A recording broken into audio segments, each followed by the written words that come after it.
Hello friends, welcome to my YouTube channel the way of education.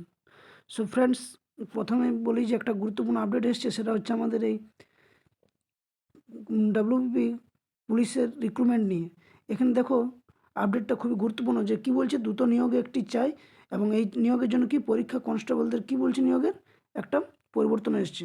তো তার আগে ভিডিওটি শুরু করার আগে সকলকে বলবো, যদি ভিডিওটি শেষ পর্যন্ত দেখো এবং চ্যানেলটি যদি ভালো লাগে চ্যানেলটি অবশ্যই সাবস্ক্রাইব করে রাখবে এবং বেল নোটিফিকেশনটি অন করে রাখবে, যাতে এই ধরনের চাকরির পরীক্ষা সমস্ত ধরনের নিউজ তোমরা পেয়ে থাকো। আর সাথে সাথে বলবো ফ্রেন্ডস, যদি আপকামিং 2024-এ ডাব্লিউপি যদি কেউ ক্লাস করতে চাও এবং সাথে সাথে যদি ভিডিও এবং প্রশ্ন উত্তর যদি প্রিভিয়াস করতে চাও, তাহলে অবশ্যই চ্যানেলটির সাথে জুড়ে থাকো। এবং 7000 জিকে যে প্র্যাকটিসের সিরিজ, সেখানে কিন্তু এই চ্যানেলের মধ্যে তোমরা পেয়ে যাবে, যেটা upcoming WBP, PSC, clerk, food SI সমস্ত রকম পরীক্ষার ক্ষেত্রে খুবই গুরুত্বপূর্ণ। তো এই সিরিজটা দেখার জন্য অবশ্যই চ্যানেলটি ভিজিট করবে এবং সাথে সাথে চ্যানেলটি সাবস্ক্রাইব করে রাখবে। তো চলো ভিডিওটা শুরু করা যাক। কী বলছে যে দ্রুত নিয়োগে একটি পরীক্ষা কনস্টেবলদের।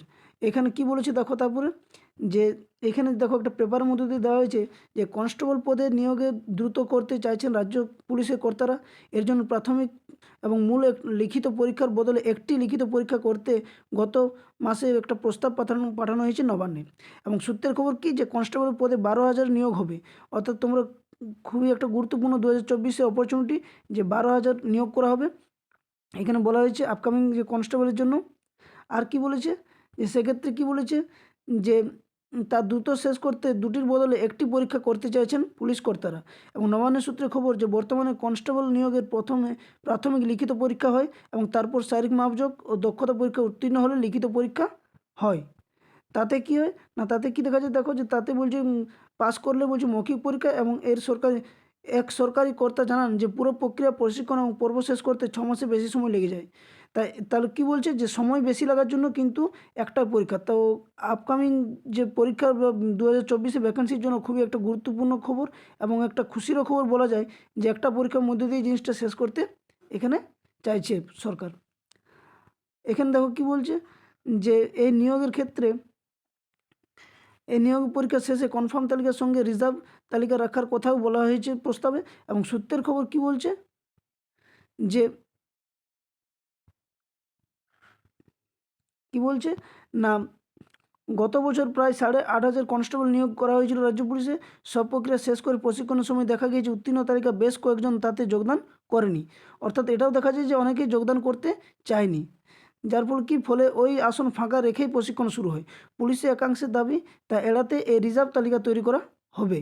এবং প্রশিক্ষণে অর্থাৎ রিজার্ভদের জন্য খুবই গুরুত্বপূর্ণ। এবং প্রশিক্ষণের সময় উত্তীর্ণ তালিকা থেকে কেউ যোগ না দিলে রিজার্ভ তালিকা থেকে সেই শূন্যপদ পূরণ করা হবে। অর্থাৎ সেকেন্ড লিস্ট বারবারও একটা চান্স রয়েছে। তবে ওই তালিকা কোনোভাবে অপেক্ষমান তালিকা বলে গণ্য হবে না।